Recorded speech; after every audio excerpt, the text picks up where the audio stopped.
دنیا کے فیصلے پاکستان میں ہونے کا وقت آ گیا، چھوڑ کر جنگ کا میدان امریکہ اور ایران آ رہی ہیں پاکستان۔ ایرانی اسپیکر باقر کالباف کی سربراہی میں اعلیٰ سطح کا ایرانی وفد اسلام آباد پہنچ گیا۔ وزیر خارجہ عباس اراغچی بھی ایرانی وفد میں شامل۔ فیلڈ مارشل سید عاصم منیر، نائب وزیر اعظم اسحاق ڈار، اسپیکر ایاز صادق اور وزیر داخلہ محسن نقوی نے استقبال کیا۔ ایرانی اسپیکر کہتے ہیں، ہم اچھی امید کے ساتھ مذاکرات کے لیے آئے ہیں۔ اگر امریکہ ہمارے حقوق تسلیم کرتا ہے تو معاہدے تک پہنچنے کے لیے تیار ہیں۔ امریکہ حقیقی ڈیل لائے تو معاہدہ کر سکتے ہیں۔ ماضی میں امریکہ سے مذاکرات میں وعدہ خلافی سامنے آئی۔ باقر کالباف نے مناب اسکول کے شہید بچوں کی تصاویر ٹویٹ کر دیں، لکھا مناب اسکول کے شہید بچے میرے ہم سفر ہیں۔ ایرانی اسپیکر شہید بچوں کے بستے بھی اپنے ساتھ لائے ہیں۔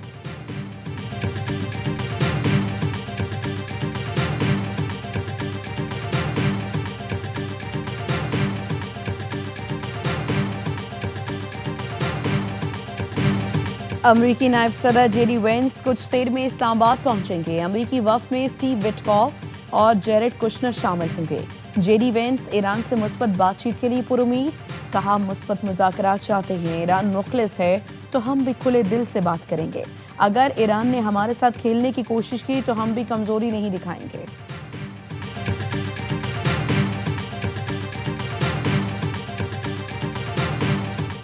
اسلام آباد مذاکرات کے لیے اچھی ٹیم بھیجی ہے۔ J D Vance, Jared Kushner, Steve Witkoff آج اسلام آباد میں ایرانی وفد سے ملاقات کریں گے۔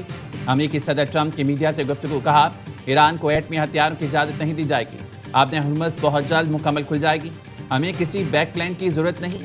ایرانی فوج ختم کر دی ہے۔ ایران میں پہلے ہی رجیم چینج ہو چکی، مگر ہمارا یہ مقصد نہیں تھا۔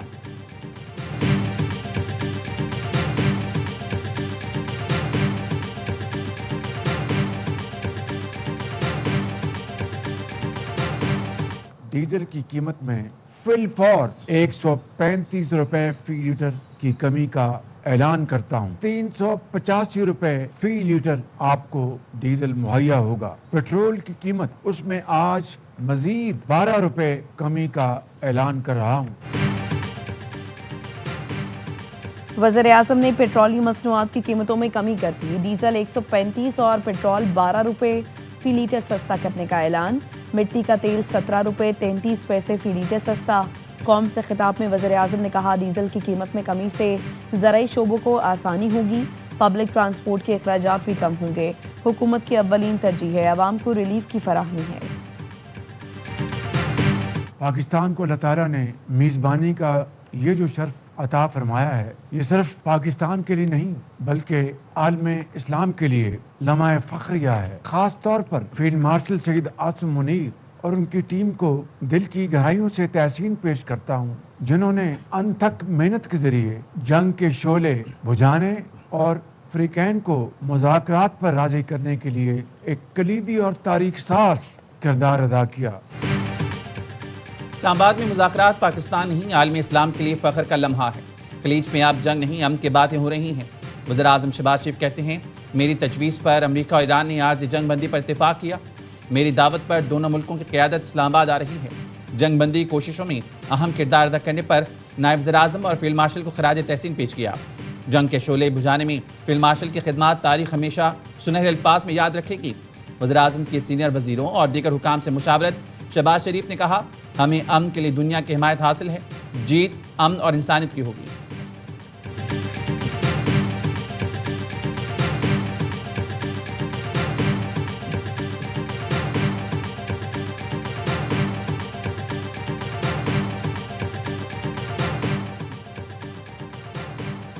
سیکرٹری جنرل اقوام متحدہ اسلام آباد مذاکرات سے پرامید۔ انتونیو گوتریس کہتے ہیں، پاکستان نے امریکہ اور ایران کو کشیدگی میں کمی اور دشمنی کے خاتمے کا بہترین موقع فراہم کیا ہے۔ امریکہ اور ایران کو اس موقع سے فائدہ اٹھانا چاہیے۔ اقوام متحدہ کے ایلچی سفارتی کوششوں کی حمایت کے لیے خطے میں موجود ہیں۔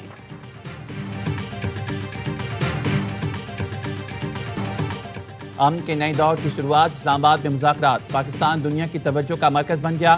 عالمی میڈیا کے کیمروں کا رخ اسلام آباد کی طرف، دنیا بھر سے مہمانوں کی آمد کا سلسلہ جاری۔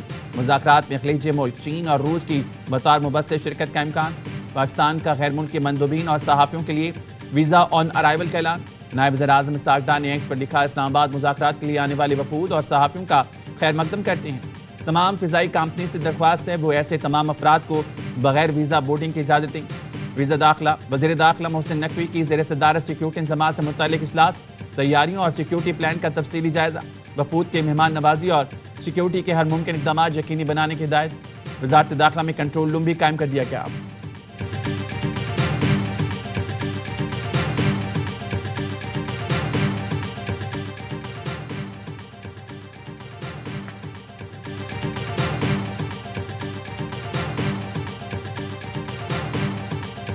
دیکھیے، تمام تر سہولیات جو کسی بھی صحافی کو ضروری ہوتی ہیں اپنے فرائض سر انجام دینے کے لیے، وہ دی گئی ہیں، اور اس میں یہاں پہ ہائی سپیڈ انٹرنیٹ کی فیسلٹی ہے، اسکرینیں نصب کی گئی ہیں، پوری دنیا سے کوریج آ رہی ہے، کمپیوٹرز، پرنٹرز، کھانے پینے کا یہاں پہ انتظام کیا گیا ہے، پوڈ کاسٹ اسٹوڈیو بنائے گئے ہیں، کوریج کے لیے بوتھس بنائے گئے ہیں، تو every possible facility is being provided.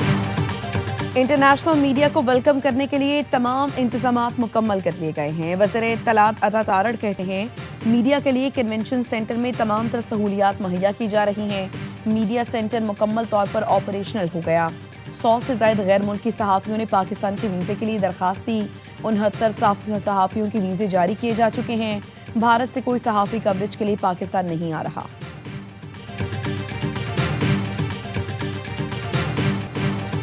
آبنۂ Hormuz سے امریکی جہاز گزر سکتے ہیں۔ مذاکرات کے آغاز سے پہلے ہی ایران کا بڑا اعلان۔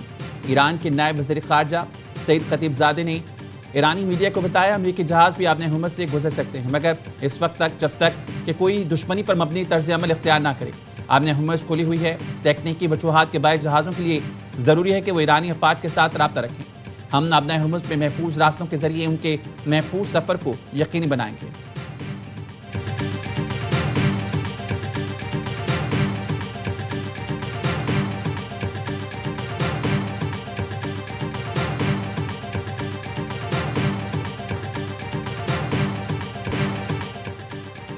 نیتن یاہو نے ٹرمپ کی بات بھی نہ مانی۔ لبنان پر وحشیانہ حملے کم نہ ہوئے۔ اسرائیلی طیاروں کی شہری دفاع کے مرکز پر بمباری۔ ایمبولینس اور فائر بریگیڈ تباہ۔ حملے کے 3 افراد شہید۔ نبطیہ میں اسرائیلی حملے میں 12 لبنانی فوجی شہید ہو گئے۔ 100 سے زائد مقامات کو نشانہ بنایا۔ اسرائیل اور حزب اللہ میں رات بھر شدید جھڑپیں۔ حزب اللہ کی جوابی کارروائی۔ تل ابیب سمیت مختلف علاقوں میں راکٹ داغے گئے۔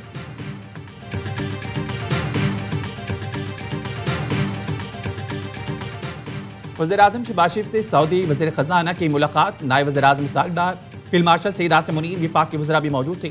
پاک سعودی عرب تعلقات اور معاشی امور پر تبادلہ خیال۔ تجارت، سرمایہ کاری اور معاشی ترقی سمیت مختلف شعبوں میں تعاون کو وسعت دینے پر تبادلہ خیال۔ وزیر اعظم شہباز شریف نے سعودی وزیر خزانہ کے اعزاز میں شائع دیا۔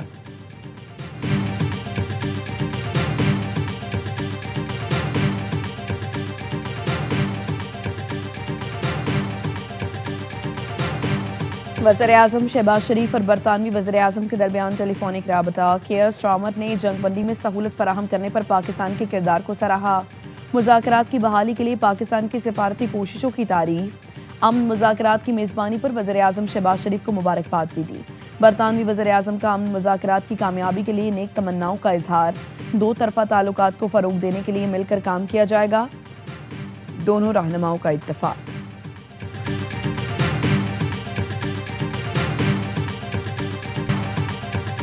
امن کا پلان پاکستان کے پاس ہے، دنیا کے پاس کوئی پلان بھی نہیں، بلاول بھٹو نے بتا دیا۔ اسکائی نیوز کو انٹرویو میں کہا، ایران اور امریکہ میں جنگ بندی کرانا، براہ راست مذاکرات کی میز پر لانا پاکستان کی بڑی کامیابی ہے۔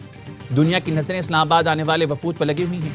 پرامید ہیں دونوں فریق امن کے لیے مذاکرات اور سفارتکاری کا راستہ اپنائیں گے۔ مذاکرات میں امریکہ اور ایران دونوں کو چیلنج کا سامنا ہوگا۔ مذاکرات میں اعتماد کا فقدان بڑا چیلنج ہوگا۔ اب یہ ہمارے فریقین اور باقی تمام ملکوں پر منحصر ہے۔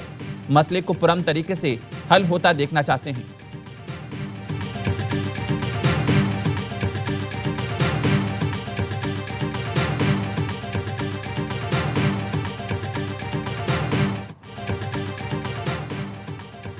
کامیاب مذاکرات کے لیے جنگ بندی کی شرائط اہم ہیں۔ امریکہ میں پاکستانی سفیر رضوان سعید شیخ کی الجزیرہ سے گفتگو۔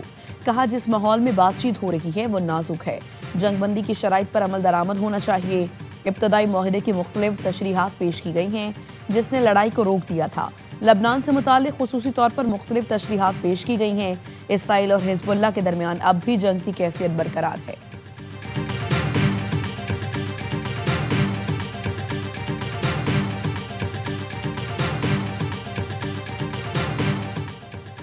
وزیر اعظم اور فیلڈ مارشل کو نوبل انعام ملنا چاہیے. پاکستانی نژاد ریپبلکن ساجد طارق کہتے ہیں امریکی نائب صدر جے ڈی وینس کی آمد بتا رہی ہے مذاکرات نتیجہ خیز ہوں گے.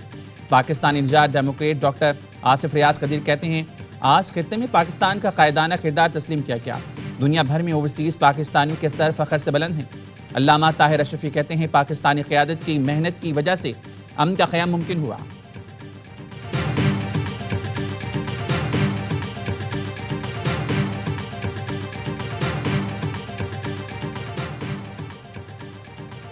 عالمی سطح پر پاکستان کا کلیدی ثالث بن کر ابھرنا بھارت کے لیے بڑا دھچکا ہے. مودی نہیں پاکستان کے فیلڈ مارشل عاصم منیر عالمی سفارتکاری کا مرکز ہیں. فارن پالیسی میگزین میں بھارتی صحافی اور تجزیہ کار سشانت سنگھ کا آرٹیکل لکھا خطے میں طاقت کا توازن تبدیل ہو گیا. پاکستان نے سفارتکاری سے اپنا کردار بڑھایا ہے جبکہ نئی دلی مشرق وسطیٰ کے اہم مذاکرات سے باہر ہو گیا. یہ مودی حکومت کے لیے سبکی ہے. امریکہ کے ساتھ بھارت کا اثر و رسوخ کمزور پڑ گیا.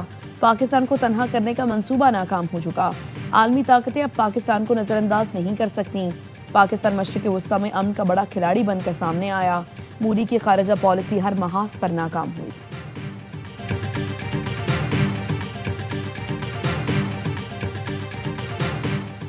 فیصل آباد کے علاقے نشاد آباد میں 2 موٹر سائیکلوں میں تصادم اور 2 افراد جاں بحق 2 زخمی ہو گئے. ریسکیو حکام کے مطابق جاں بحق افراد کی شناخت محسن اور محمود الرحمان کے نام سے ہوئی. لاشوں اور زخمیوں کو اسپتال منتقل کر دیا گیا.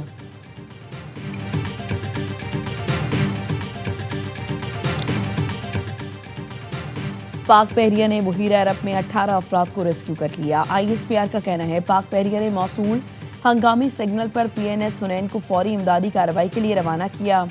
شمالی بحیرہ عرب میں کامیاب سرچ اینڈ ریسکیو آپریشن کیا. چین، بنگلہ دیش، میانمار، ویتنام اور انڈونیشیا کے شہریوں کو بچا لیا گیا. بحریہ کے ماہرین نے تجارتی جہاز پر آگ بجھانے میں معاونت کی. عملے کو طبی امداد دی. ریسکیو کیے گئے افراد کو کراچی منتقل کر دیا گیا.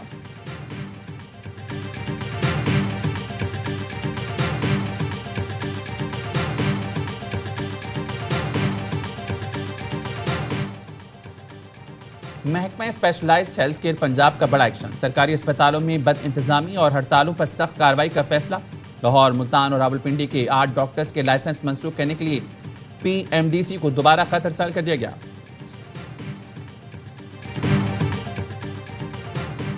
راولپنڈی کی ایک اور مایوس کن کارکردگی. HPL PSL 11 میں لگاتار 5ویں میچ میں شکست.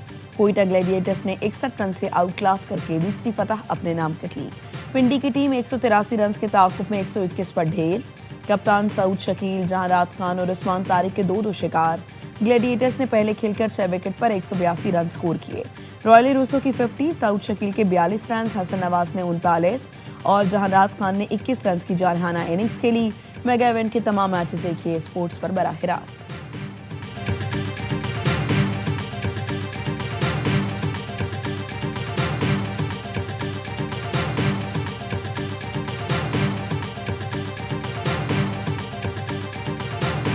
پلاننگ اچھی نہیں ہے. ٹاس بھی جیتتے ہیں. ہر چیز آپ کے فیور میں ہوتی ہے. بالنگ اچھی ہونی چاہیے تو بالنگ اچھی نہیں ہوتی اور 15 بال پہلے پوری ٹیم آؤٹ ہو رہی ہے. پنڈیز کی ٹیم کو یہ سوچنا چاہیے کہ کیا پچھلے 2 دن کے میچز نہیں دیکھے انہوں نے کہ چیز کرتے ہوئے کتنی مشکل ہو رہی ہے. آپ ٹاس جیت کے آپ پھر غلط ڈیسیژن لے رہے ہیں. چلے کپتانی نہیں نہ چھوڑنی, آپ اپنا نمبر چھوڑ دیں, تھوڑا نیچے آ جائیں. رضوان کو کپتانی نہیں چھوڑنی تو اپنا نمبر ہی تبدیل کریں. سابق کرکٹرز کا ہر لمحہ پرجوش PSL اسپیشل میں اظہار خیال. باسط علی نے کہا جب فارم اچھی نہ ہو تو کپتانی میں بھی مسائل ہوتے ہیں. پنڈیز کی پلاننگ اچھی نہیں. کامران اکمل نے کہا پنڈی نے ٹاس جیت کر غلط فیصلہ کیا. اداکار عدنان جعفر بنے مہمان. سامنا کیا وسیم بادامی کے معصومانہ سوالات کا.